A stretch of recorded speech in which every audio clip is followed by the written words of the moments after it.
फैसला अमर रहे, अमर रहे, अमर रहे, अमर रहे। कर्नल किरोड़ी सिंह फैसला अमर रहे, अमर रहे, अमर रहे, अमर रहे।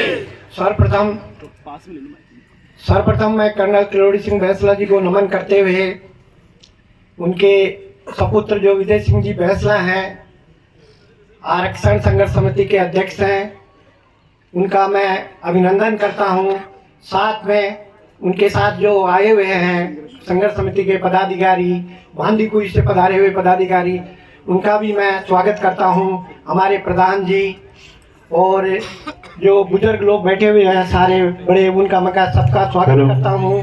साथ में जो कार्यकर्ता है, नौजवान बंधु है, उनका स्वागत करता हूं। आज ये जो मन की बात, बोल गुजर मन की बात है, ये प्रोग्राम तो बहुत बढ़िया है। क्यों? अगर इसका सार्थक रूप हो जाए तो मैं समझता हूँ ऐसी बातें हमेशा ही होनी चाहिए और करते रहना चाहिए। अब मैं अपने मन में जो बात आ रही है वो मैं कर्नल किरोड़ी सिंह जी फैसला के सपुत्र माननीय विजय सिंह जी फैसला, जो हमारे कार्य इसके अध्यक्ष भी हैं गुर्जर आरक्षण संघर्ष समिति के, उनके सामने रख रहा हूँ, आप लोगों के सामने रख रहा हूँ। फैसला जी, सबसे प्रथम मेरी जो बात है वो ये है, अगर आप मुझे ये बताइए आरक्षण संघर्ष के टाइम कितने केस लोगों पे हुए, उसमें से कितनों का निपटारा हो गया और कितने बाकी रह गए। साथ ही दूसरी बात यह है, अब उनके निपटारे के लिए आप क्या कर रहे हैं। कई बार मैंने ऐसे भी सुना है कि कई ऐसे समझौते हमारे सरकार के सामने हुए हैं, पेपर में पढ़ा है, अखबारों में पढ़ा है मैंने, और उसमें हुए हैं भाई सब केस हैं जो वापस ले लिए जाएंगे। फिर भी जैसा हमको पता है, कुछ ये लग रहा है कि भाई कुछ केसेस अभी भी पेंडिंग है, वो नहीं हुए। तो मैं यही मेरा सबसे मुख्य बात जो मेरे मन में है वो ये है कि आप इस प्रक्रिया को निपटाने के लिए, क्योंकि अपने गृह राज्य मंत्री जो मैडम जी हैं इस समय, वो भी अपने समाज से ही हैं, उनसे मिलके इसका निपटारा कैसे कर सकते हो, किस तरह संभव हो सकता हो, ये एक बात बताना। दूसरी बात मैं आपको ये बताना चाहता हूँ फैसला जी, ये अपना जो समाज है, ये कई पार्टियों की विचारधारा के लोग भी यहाँ बैठे हैं, उससे अपने को कोई मतलब नहीं है। अपने को तो समाज की बात करनी है, समाज के उत्थान की बात करनी है। और समाज के उत्थान में दूसरी बात ये है कि कितने ही लोगों ने बलिदान दिया, तब हमको ये 5% का जो आरक्षण प्राप्त हुआ, एक अविस्मरणीय चीज है। मेरे मन में ये बात भी आती है कि हमारे गुर्जर समाज में जब से देश आजाद हुआ तब से आज तक ऐसा कोई व्यक्ति नहीं मिला जो कर्नल किरोड़ी सिंह फैसला की बराबरी कर सके, जो इस समाज को जितना फायदा पहुंचा सके, चाहे किसी भी राजनीतिक पार्टी का वो नेता हो, चाहे कांग्रेस हो, बीजेपी हो। मेरे मन की बात है ये, मेरे मन में यह है कि उसके बराबर समाज के लिए अपना योगदान देने वाला, अपना समय देने वाला और आम जनता के बीच में रहने वाला व्यक्ति आज तक कोई किसी पार्टी में, मैं नहीं मानता, ऐसी मेरी धारणा है। हो सकता है वो लोग मानते होंगे, पर मैं नहीं मानता कि उनकी बराबरी कोई कर सके दूसरा आदमी। कर्नल जी, इसलिए मैं उन्हें एक बार उनको नमन करता हूं।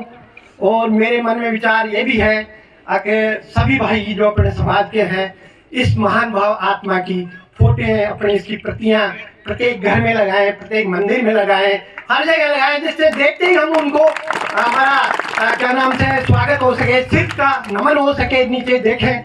इस तरह की व्यवस्था जो लोग हमारे जैसे ये लोग जुड़े हुए हैं, हमारे कार्यकर्ता यहाँ से, इस तरह की इसको उपलब्ध इजीली आसानी से लोगों के पास उपलब्ध कराने की कोशिश करें और प्रिंट करवाएं, अच्छे ढंग की वो प्रिंट करवाएं, जिससे हम लोगों में वितरण हो सके, जिससे हम हमारे घर में लगाएं, हमारे देव जी के मंदिर में लगाएं और जगह लगाएं। दूसरी मेरा मन की बात यह है साथियों, अब मैं थोड़ी सी बात समाज के लिए करना चाहता हूँ।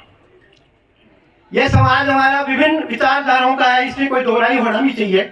मैं इसको बुरा नहीं मानता किसी भी तरह, पर मैं ये बात जरूर मानता हूँ कि वो व्यक्ति जिसने समाज को इतना बड़ा आरक्षण का योगदान दिया, समाज में इतनी बड़ी क्रांति आई और समाज इतना बड़ा आगे गया, और उसके एक सपुत्र हो, चाहे वो किसी कमी रह गई होगी उसको, लेकिन हम लोगों ने उसको बीच में अटका दिया। ये मेरे मन की बात है, और आप लोग सहमत नहीं होंगे।